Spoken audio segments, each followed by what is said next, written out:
লাগিয়া কবে জানি কার নেই গো দরিয়া কবে জানি কার নেই গো দরিয়া ঠিক কিনা এ বাবাজি তোমার আমার হাত বরফের চাকার মতো ছুঁজা ছুঁজা যাইতেছে ওখানে একটা বরফ থাকলে যেরকম সময় যাবে আর গইলা গইলা শেষ হয়ে যাবে তোমার আমার হায়াতটা এরকম বরফের চাকার মতো গইলা গইলা শেষ হয়ে যাইতেছে আল্লাহর ওলি বলেন হুরাইয়া উমরে মিসলি দরফে কম রফতা রফতা চুপকে চুপকে দম বদম রফতা রফতা চুপকে চুপকে দম বদম हम सब मुसाफिर है हम सब मुसाफिर है खबर आकर ठिकाना कोई आगे रवाना है कोई आगे रवाना है कोई पीछे रवाना ठीक है আমার শেষ ছন্দ উর্দু ছন্দের ভাবটা সবাই বুঝে গেছেন অর্থ কারণ এখানে আমরা মুসাফির পথিক এখানে স্থায়ী বাসিন্দা না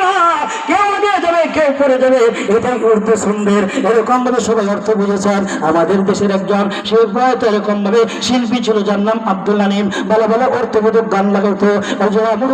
মুরব্বীরা যারা এডুতে গান শুনতেন ওনার গান এরকম পরিবেশন হইতো আব্দুল হালিম এই শেষ আল্লাহর শেষ ছন্দটার এটা বাংলা ছন্দ বাংলা একটা গানের কলি বানায়া এরকম ব্রহ্মপুত্র নদীতে মাঝি সাইজা নৌকার বইটা লয়া যাত্রী উঠায়া এরপর এপার থেকে ওপার যখন আব্দুল হালিম যাত্রী নিয়া যখন নৌকা সরে আর তখন এই ছন্দের গানটা তিনি ধরেছেন আর বলেন এই নাগাতের মাভিয়া আমি এই নাগাতের মাভিয়া আমি হইব দিন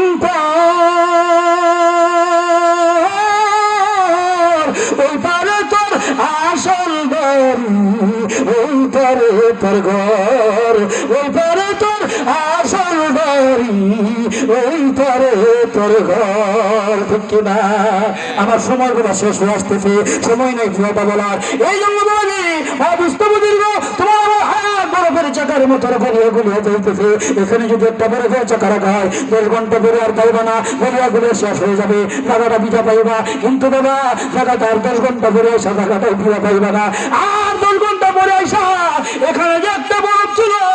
এর নাম নিশানা তুমি পাইবা না ঠিক কিনা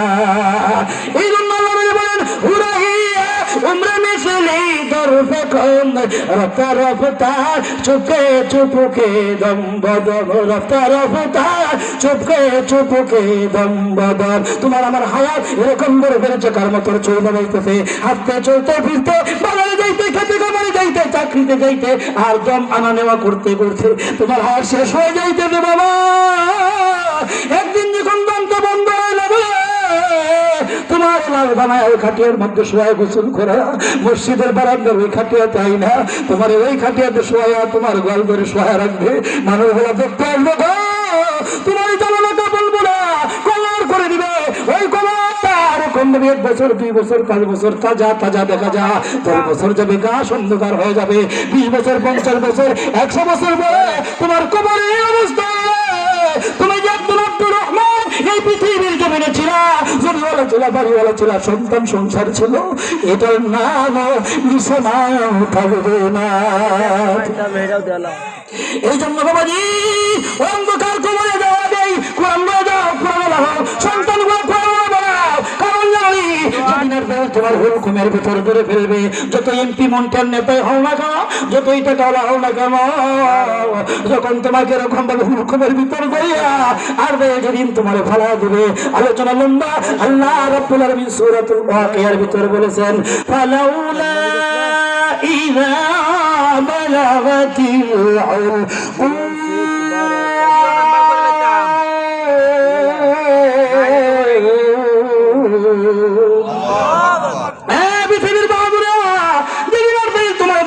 জমিনে ফেলায় হুকুমের ভিতর চাপ ধরবে আর দইলের চাপের পাওয়ারের কারণে কষ্টের কারণে কেউ পেশাব করে দেয় কেউ পায়খানা করে দেয় কেউ মুখ দিয়ে রক্ত হয়ে যায় কেউ জিব্বা বের হয়ে যায় কারো নাক মুখ দিয়ে এরকম ভাবে রক্ত আসে গো কারো চোখ মারলে ঠিক কিনা ভিতর দৌড়ে আর দুনিয়ার বাহাদুরদেরকে ডাক দেবে কাল্লা ইযা বালাগাতিত التراكي وقيل من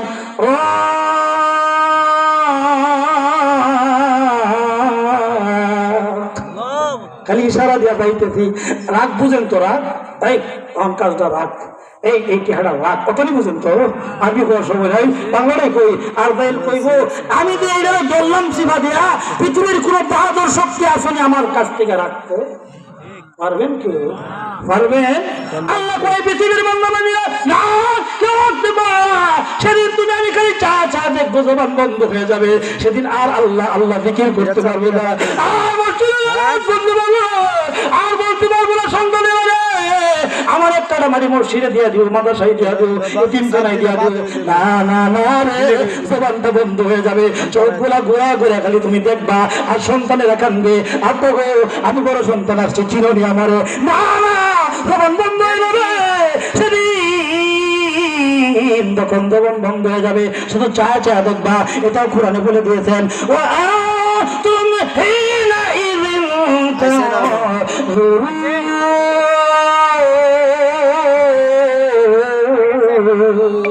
সেদিন তুমি চা চা দেখবা, টাকা টাকা খালি দেখবা, আওয়াজ বন্ধ হয়ে যাবে। আর না হয় কাল তুমি যাইবে দিন চলে, আর না হয় কাল তুমি যাইবে দিন চলে, যাবার কালে দেখবে তুমি চেয়েছে তোমার সব কিছু থাকবে পরে, আর না হয় কাল তুমি যাইবে দিন চলে, আর না হয় কাল তুমি যাইবে একদিন চলে। ঠিক না? এই জন্য বাবুজি বা দুষ্ট বুঝিব ওই যখন ওই কঠিন মুহূর্তে যখন ফেরেশতা আর ভাই তোমার জান আসতে যাবে না, বদকারের জান হাতুড়ি দিয়া থেতলা থেতলা ভাইয়া তোমার রুম বাড়ি করতে যাবে। এমন কঠিন সময় দুনিয়ার কোন এমপি মন্ত্রী প্রেসিডেন্ট রেজিস্ট্রার সন্তানও যদি তোমার থাকে, এই হুলকুমে চাপ থেকে মরণের যন্ত্রণা থেকে তোমাকে এরকম ভাবে ছাড়াইতে পারবে না। রাসূল বলেন তবে একটা ব্যক্তি হিসেবে একটা ওষুধ আছে রে, তোমার যদি একটা সন্তান হাফেজ থাকে, হাফেজা থাকে, আলেমা থাকে, তোমার নাতিন থাকে, অথবা তোমার ভাতিজা, তোমার পরিবারের কেউ যদি কোরআনওয়ালা থাকে, আর ওই কোরআনওয়ালা সন্তানটা ওই কঠিন মুহূর্তে যদি তোমার পাশে তোমার শিউরের পাশে বসে যদি তেলাওয়াত শুরু করে দেয় সূরা ইয়াসিন, রাসূল বলে যদি সূরা ইয়াসিন তেলাওয়াত করে দেয় ইয়াসিন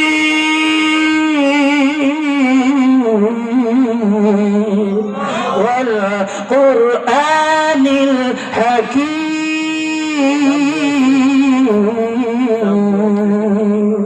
এই বাবা যদি তেলাওয়াত শুরু করে দেয়, আল্লাহ রাসূল বলেন সন্তান যখন ওই কঠিন অবস্থায় যখন কোরআন সূরা ইয়াসিন তেলাওয়াত করবে, আল্লাহ রাব্বুল আলামিন বলে ইব্রাহিম আমার বান্দার হুকুমের ভিতর তুই চাপ দিছিস, মরণের যন্ত্রণা দিয়েছিস, আরে আমার বান্দার সন্তানটা সূরা ইয়াসিন তেলাওয়াত শুরু করে দিয়েছে, সূরা ইয়াসিনের সম্মানে এই মুহূর্তে তুই এই বান্দার মরণের যন্ত্রণা সহজ করে দে। চন্দ্রখানি একমতে ইউনানিয়া, একমতে কুরআনিয়া রহমকা, একমতে কুরআনিয়া রহমকা। জোরে জোরে বলি সুবহানাল্লাহ। বাকি সামনে আর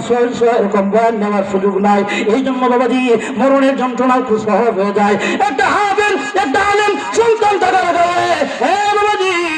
এই সন্তানটা যখন এরকম ভাবে তোমার ওই মরণের সময় সূরা ইয়াসিন তেলাওয়াতের কারণে তোমার মরণের যন্ত্রণা আল্লাহ সহজ করে দিয়েছে, এই সন্তানটা তোমার কি মন চাই না একটা হাফেজ সন্তানের কান্দে উঠে আমরা গুরুস্থানে যাই? একটা আমার হাফেজ আলেম সন্তান, হাফেজ আলেমা সন্তান দুনিয়াতে রেখে দেয় যে আমার মরার পরে দোয়া করবে আল্লাহ রাব্বুল আমিন সন্তানের দোয়ার বদৌলতে আমার কবরটা জান্নাতের বাগান বানায় দেবে। বাবাজি এই জন্য রাসূল বলেন খায়রুকুম মান তাআল্লামাল কুরআন ওয়া আল্লামা, পৃথিবীর জমিনে সবচেয়ে শ্রেষ্ঠ মানুষ হইল তারাই যারা কোরআন শিক্ষা করে আর শিক্ষা দেয়। এই জন্য সন্তানগুলোকে এই সকল মাদ্রাসায় দেয়া হাফেজ আলেম আলেমা বানাবো, নিজেও কোরআন ওয়ালা হবো। আর এই মা বিলাসেন বাবা আমার শেষ কথা বলে শেষ করতেছে বাবা, মেহমান হইতে এসে গেছে। শেষ কথা এই মা বিলাসেন ওলামায়ে কেরামের চেহারা দেখার বদৌলতে সগীরা গুনাহগুলো মাফ হইল, কিন্তু আল্লামা কুরতুবী রাহমাতুল্লাহ আলাইহি বলেন কবিরা গুনাহ তো তওবা ছাড়া মাফ হয় না। জিনা করছেন, মদ খাইছেন, মিথ্যা বলছেন, গীবত খাইছেন, এরকম ভাবে সুদ খাইছেন, কবিরা গুনাহ তওবা ছাড়া মাফ হয় না। এই জন্য আল্লাহ বলে এই সকল মাহফিলে আইসা সন্ধ্যা থেকে নিয়ে যখন 11টা-12টা পর্যন্ত বয়ান শুনলা, কোরআন হাদিসের বয়ান শুনলা, আলেমদের জবান থেকে বয়ান শুনলা, কবরের কথা শুনলা, মরণের কথা শুনলা, জাহান্নামের কথা শুনলা, হাসরের মাঠের কথা শুনলা, এই শুনতে শুনতে তোমার দিলটা একটু ভাঙ্গা ভাঙ্গা হয়ে গেছে, নরম হয়ে গেছে, মনের কথা সরল হয়ে গেছে, অতীতের 50 বছরের গুনার কথা মনে পড়ে গেছে গো। এই ভাঙ্গা ভাঙ্গা দিল লইয়া, আল্লাহর স্মরণের দিল লইয়া আর কি মোনাজাতের ভিতর যখন আল্লাহর দরবারে কাটিয়ে দিলে তওবা করবা, প্রধান মেহমানের সাথে যখন হাত দেয়া, যখন তুমি দোয়া করতে থাকবা আর চোখের পানি জড়াইবা, আর যখন হাত উঠে আল্লাহর দরবারে দোয়া করবা, বাদশা জরবে মার আদর গুদার মাগনাগার এই মতো আমর বিগার, মাগনাগার এই মতো আমর বিগার, কোনা কুকা রওয়া মাবদ কর দাইম জরমে বেহাদ বেআন্দাজা কর দাইম, জরমে বেহাদ বেআন্দাজা কর দাইম, আয়ালাহি করকে দরিয়া গুনাহ তুমি দানি ও খুদ হাসতি গওয়াম, রব্বানা রব্বানা রব্বানা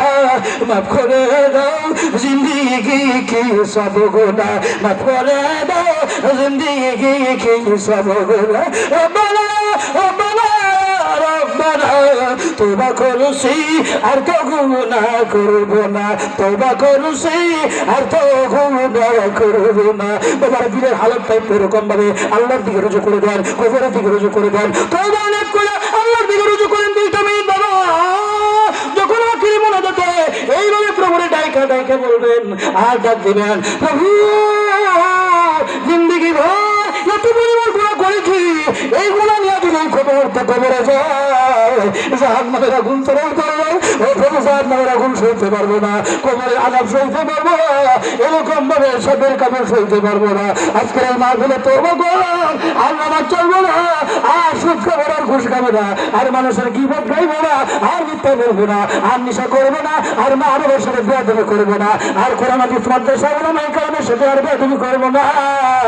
প্রভু আজকের এই মাহফিল থেকে কাঁদে দিলে তওবা করলাম, এইভাবে যখন তওবা করে করে আপনি দোয়া করবেন, চোখের পানি জড়াইবেন, আর কবরের কথা মনে কইরা আজকে আসি কাল কেমন সময় হয়তো কবরে শুয়ে থাকবো, ওই কবরে কি নিয়ে যাইবো, ওই কবরের কথা স্মরণ কইরা আল্লাহ তাআলার দরবারে যখন বলবেন,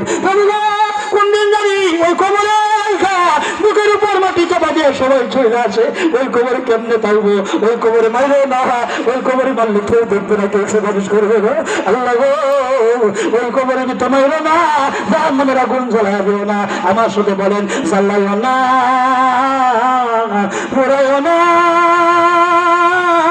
আল্লাহ কবরে আমার মায়া গুনগুনালা সহিব কেমন, আমার মায়া গুনগুনালা সহিব কেমন, ভাই বন্ধু সবাই মিলে বুকে তো দিবে মাটি, ও কবরের দরজা লাগায়া দিবে জীবনের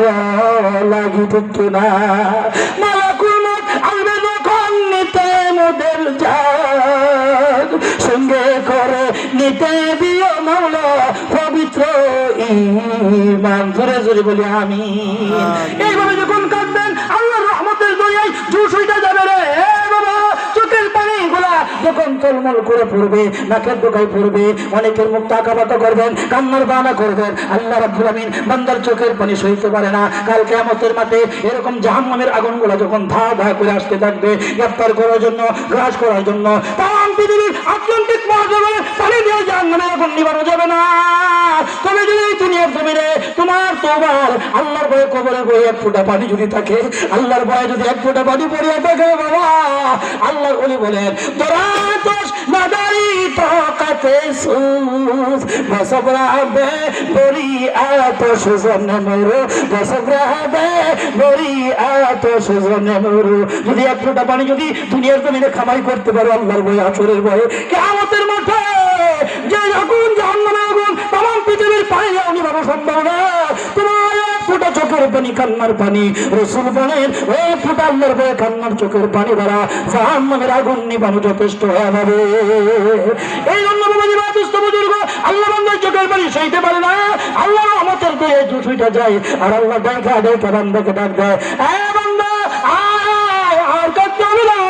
আমি তোদের চোখের পানি সইতে পারি না। মাহফুজ আসছিল সগীরা গুনাহগুলা আমার উলামায়ে কেরামের 4000 বছরে মাফ হয়ে গেছে। কবিরা গুনার জন্য কাটি দিলে তওবা করলে, আমার কাছে সারেন্ডার করলে, এরকম বলে চোখের পানি ধরাইলে, আয় আমি তোদেরকে আদর করে বলাইছি, তোদেরকে সৃষ্টি কর 50,000 বছর আগে আমি আল্লাহ তোদের জন্য জান্নাত তৈরি করছি, তোদেরকে জাহান্নামে দেওয়ার জন্য না। আজকে 50 বছর আমার বুইলা ছিলি, আয় আয় রে, আজকে এখানে এসে আমার কথা স্মরণ হয়ে গেছে, মনে পড়ে গেছে আমার আল্লাহ বুঝে ডাক মারছি, আমার কাছে তওবা করলি রে, না না বান্দা তোর চোখের পানিগুলা নাকে ডগে আসার আগে আগে আমি তামাম জিন্দেগি গুনাহগুলো মাফ করে দিলাম। যা বান্দা যা, তুই বাড়ির থেকে আসার সময় এরকম ভাবে গুনার বুঝা নিয়ে একরকম ভাবে মাহফিল আসছিলে, এখন বাড়ির থেকে ভুলে যা রে, আমি আল্লাহ তোর তওবা কবুল করে জিন্দেগির গুনাহগুলি মাফ করে আমি বেগুনাহগার মাসুম বানায়া বাড়িতে ফিরে দিলাম। আলহামদুলিমান কাদ্দারা খাইরা ওয়া কাবালা, আলহামদুলিমান কাদ্দারা খাইরা ওয়া কাবালা, ওয়া শুকরু লিমান সাওয়ারা হুসনাও ওয়া জামালা, ওয়া শুকরু লিমান সাওয়ারা হুসনাও ওয়া জামালা, লা বিদ্দা ওয়ালা নিদ্দা ওয়ালা হাদান মাওলা, আলআনা কামা কানা ওয়া লাম আলকা জাওয়ালা, আলআনা কামা কানা ওয়া লাম আলকা জাওয়ালা, লা মিসলা লিমান সারা মিসলা ওয়া নাযীরা, মান ক্বালা সিওয়া যালিকা قد قال ما لا، من قال سوى ذلك قد قال ما لا، لا قبل ولا بعد ولا وقت ما لا، الأول والآخر والظاهر حقا، الأول والآخر والظاهر حقا، زور زور بلي مرحبا.